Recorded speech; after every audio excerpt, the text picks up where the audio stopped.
Hey YouTube, this is the Art of Prepping. Thanks for joining me today. Today we're just going to talk simply about earthquakes and preparedness.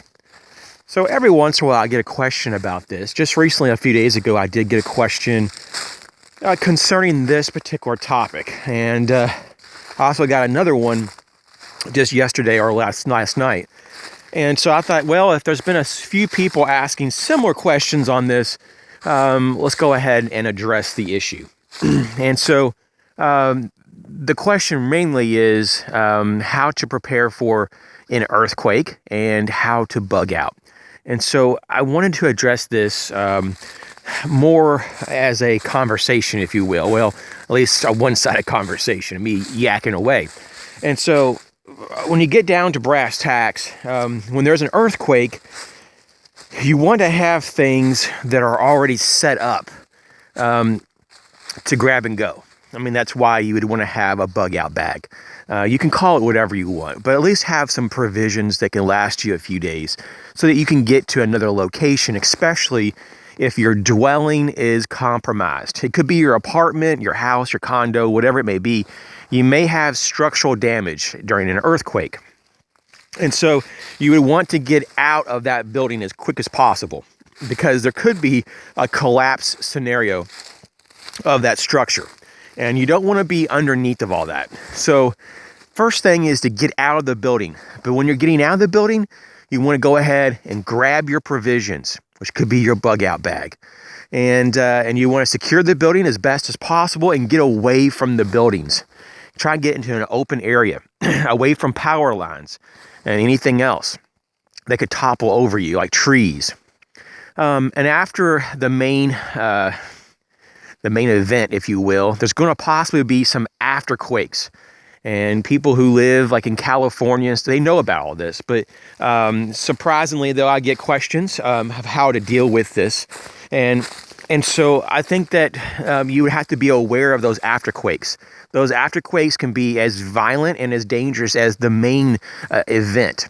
So a lot of people say, well, do you get in your car and you try to drive away to another location that may not have the earthquake?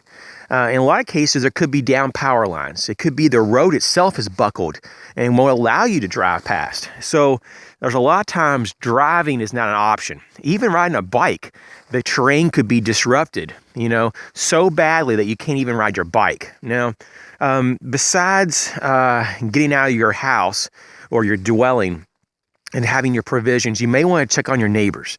But once that's done, you may want to relocate, especially if that area is now dangerous and your structure has been compromised.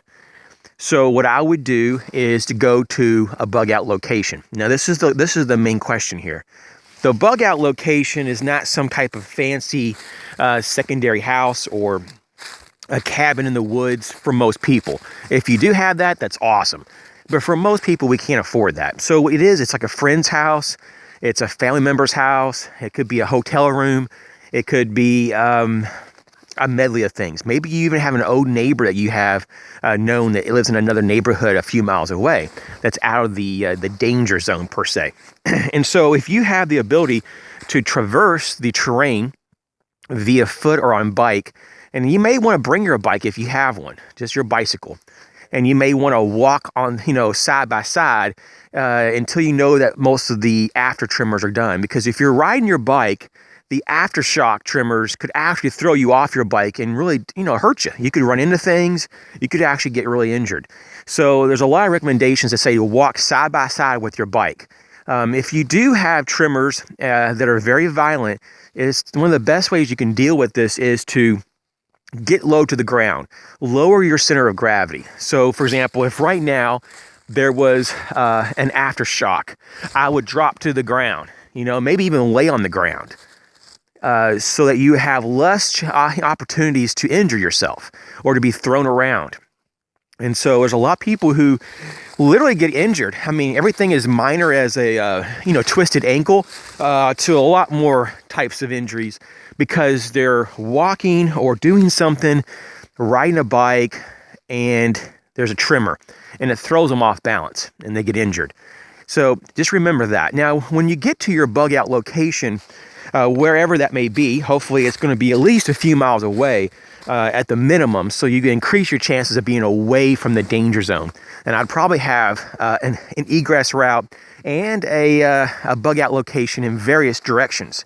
Maybe one, generally speaking, in the north, generally speaking in the west, and one in the south, and one in the east from where you live.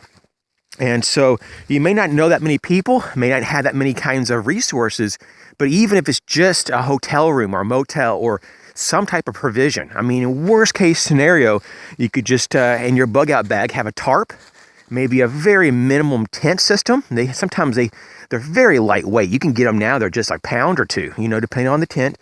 But even if you had a shelter in place with your own system, you could do that for just a very temporary amount of time. Don't forget to have water, especially in California. I think, with your bug out bag, have a good gallon of water with you. So you can just carry that with you, have your backpack on your back. You can walk with your bicycle or just walk on foot, completely, free of a bike, and carry some water with you. It's going to be paramount. And so that is what I would do. So when you get to your bug out location, especially those that are going to be non-hotel and motel related, you'd want to have provisions there for you waiting. So in this case, this is where forethought plays out. And this is where having a tote box or two, or even more if you're really able to do this, stored at that location. It could be in the friend's or family member's garage. It could be in their attic. It could be in their shed, a barn, wherever it's somewhat secure. And I would have just some basic provisions, a change or two of clothes, some emergency money, maybe a multi-tool or two, various types of other documents or copies of documents for me, like identification. It could be a small first aid kit and trauma kit. You know what you need. And maybe in worst case scenario, maybe you'd want to have a little bit of food and a water filter, maybe even a gallon or two of water in there. Because you don't want to go to someone else's dwelling and actually now be a burden, at least for the beginning of or the short term. Because you want to get acclimated and actually get yourself a little oriented. There's also the possibility that where you're going could also be affected, but maybe not to the degree of where you came from. So you may also be in a situation that they don't have resources to give to you as well. So whatever you had stored there is all you have. This is just a start of a primer here to get you thinking. Earthquakes can happen in a lot of places in the world.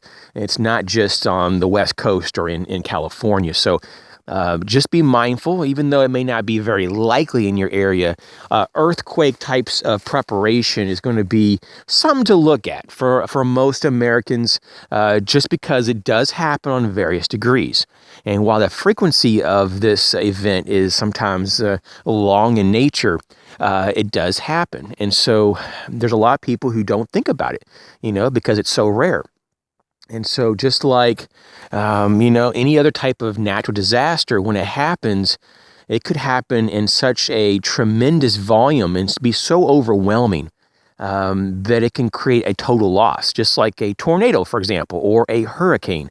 And when you really get affected by that, it can be a total loss.